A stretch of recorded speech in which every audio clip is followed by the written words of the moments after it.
తమిళనాడు, కేరళను వర్షాలు అతలాకుతలం చేస్తున్నాయి. మే 19 నాటికి బంగాళాఖాతంలోని పలు ప్రాంతాలను నైరుతి రుతుపవనాలు తాకుతాయని భారత వాతావరణ శాఖ అంచనా వేస్తోంది. దీనికి ముందే ఇటు తమిళనాడు, అటు కేరళలో వర్షాలు దంచికొడుతున్నాయి. తుఫాను ప్రభావంతో దక్షిణ తమిళనాడు, కేరళలోని ఎక్కువ ప్రాంతాలు, తెలంగాణ, రాయలసీమలోని కొన్ని ప్రాంతాల్లో వర్షాలు కురుస్తున్నాయి.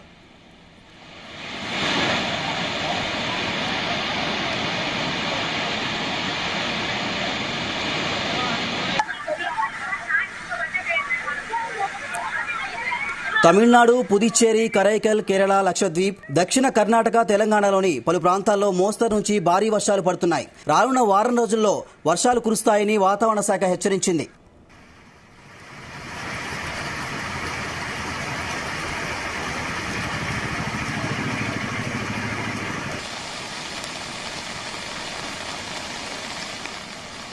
గడిచిన 24 గంటల్లో కేరళలోని కర్ణాకులం, ఇడుక్కిలో 7 సెంటీమీటర్లు, కొట్టాయం, త్రిశూల్లో 2 సెంటీమీటర్లు వర్షపాతం నమోదైంది.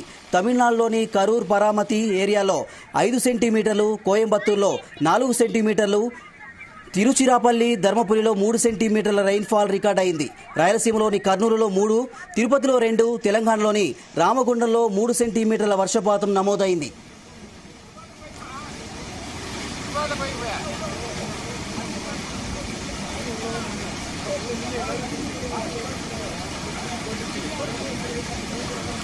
తమిళనాడులో ప్రముఖ పర్యాటక ప్రాంతమైన కుట్రాలం జలపాతంలో ఎగువన వరద ఒక్కసారిగా పెరిగింది. దీంతో జలపాతంలో వరద హోరు పెరిగింది.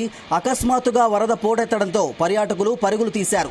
5గురు ప్రవాహంలో కొట్టుకుపోయారు. గజ ఈతగాళ్లు 4గురిని కాపాడారు. ఒక బాలుడు గల్లంతయ్యాడు.